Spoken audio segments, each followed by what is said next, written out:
Listen up, you lot. Today, we're about to embark on a culinary journey to the heart of Vienna. We're tackling a dish so iconic, so ridiculously delicious, it'll make you want to shout Wunderbar from the rooftops. I'm talking about the one and only Wiener Schnitzel. This isn't just some schnitzel, no siree. This is a thin, crispy, golden masterpiece that's been a cornerstone of Austrian cuisine for centuries. Forget fancy foams and gels. We're going for pure, unadulterated flavor that'll transport you straight to a Viennese cafe. Get ready to pound some meat, get your hands dirty with some breadcrumbs, and learn the secrets to a schnitzel that's so good, it'll make your taste buds sing. Are you with me? Let's get this show on the road.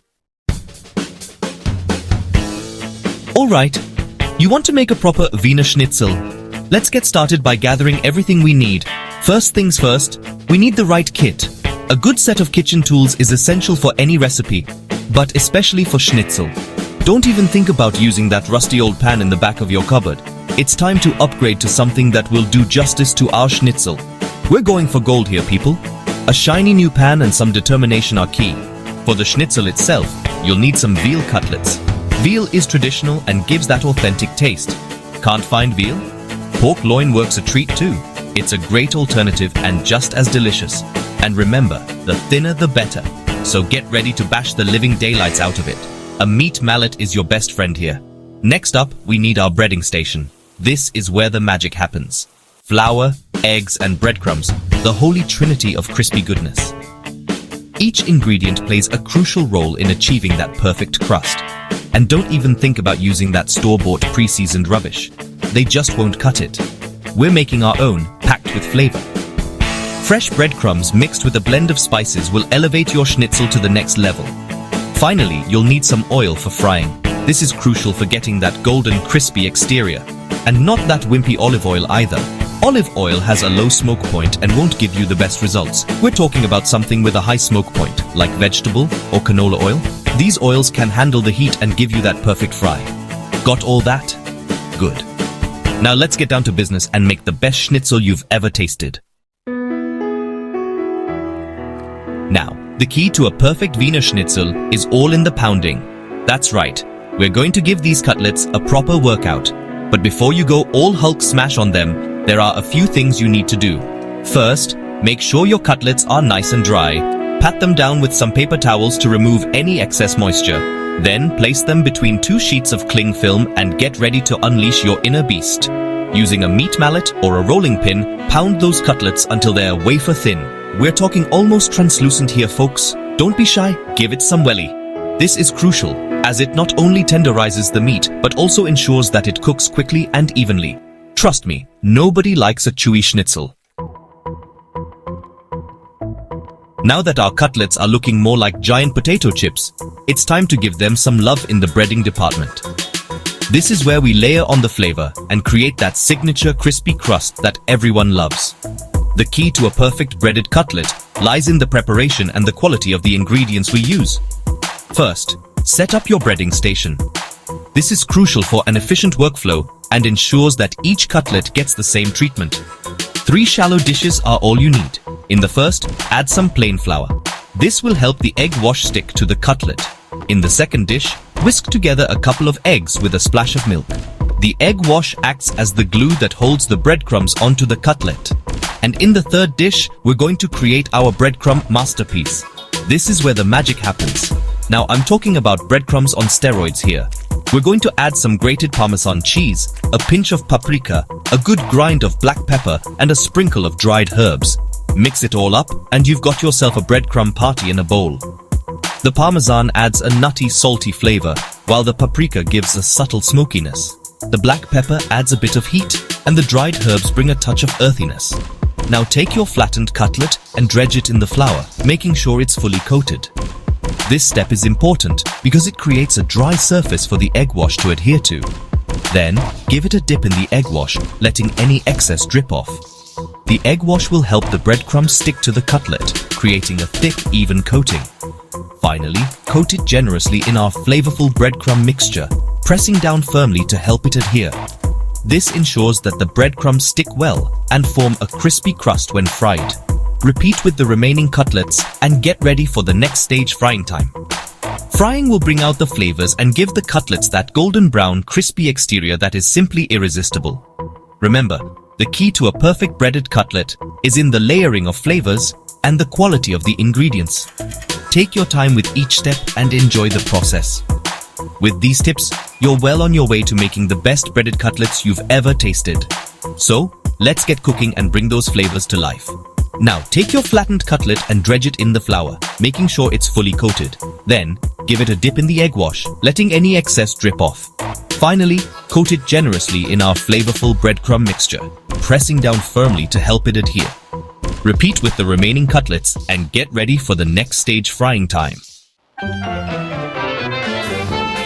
Section 5. Golden Perfection Frying Your Wiener Schnitzel.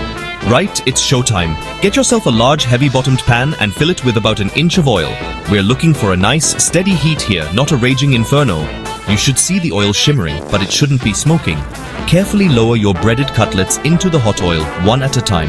Don't overcrowd the pan or you'll end up with soggy schnitzels. Nobody wants that. Fry the schnitzels for about 2 to 3 minutes on each side until they're a beautiful golden brown and cooked through. You'll know they're done when they float to the surface of the oil. Once they're cooked, remove them from the pan and place them on a wire rack lined with paper towels to drain any excess oil. This will help them crisp up even more. Now, while the schnitzels are draining, let's talk about accompaniments. A good Wiener Schnitzel deserves to be paired with something equally delicious. A classic choice is a simple lemon wedge for squeezing over the top. The tartness of the lemon cuts through the richness of the schnitzel perfectly.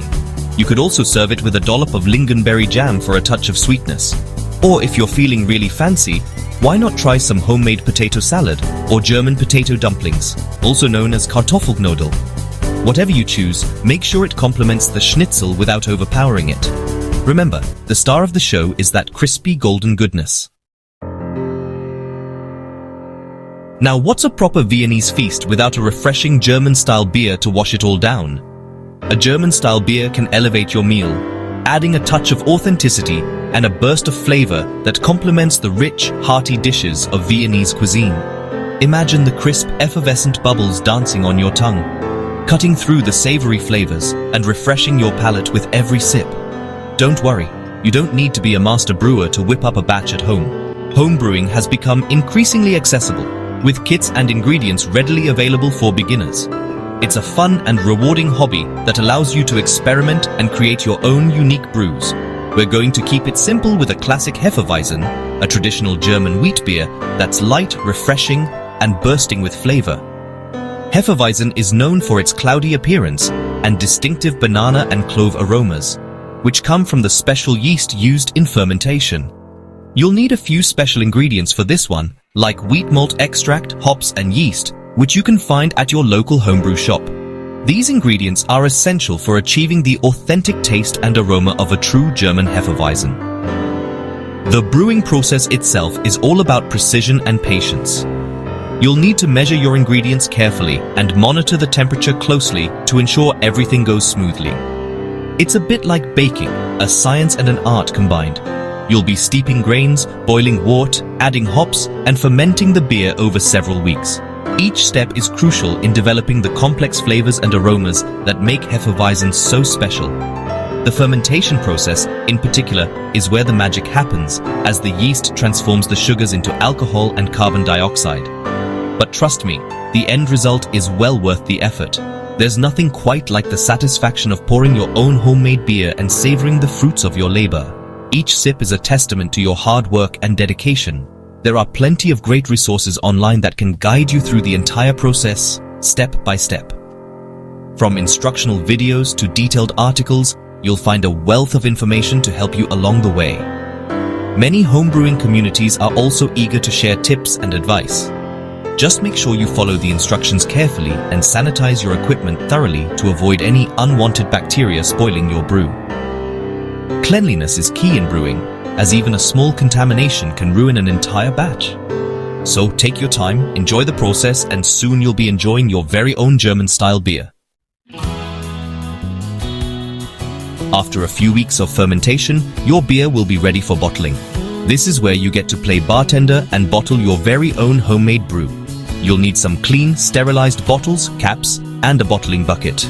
Carefully transfer your fermented beer into the bottling bucket, being careful not to disturb the sediment at the bottom. Then add a priming solution of sugar dissolved in water to each bottle. This will provide food for the yeast and carbonate your beer naturally. Once bottled, store your beer in a cool, dark place for at least 2 weeks to allow for carbonation and conditioning. The longer you can wait, the better the flavor will be. Congratulations, you've done it! You've cooked up a storm in the kitchen, crafting a delicious Wiener Schnitzel and brewing your very own German-style beer. Now it's time to reap the rewards of your labor. Arrange your crispy schnitzels on a platter, garnish with lemon wedges, and serve alongside your chosen accompaniments. Pour yourself a tall glass of your freshly brewed beer and take a moment to appreciate your culinary accomplishment. Remember, cooking is all about passion, experimentation, and having fun. So relax, enjoy the fruits of your labor, and savor the flavors of Vienna in the comfort of your own home. Cheers to that!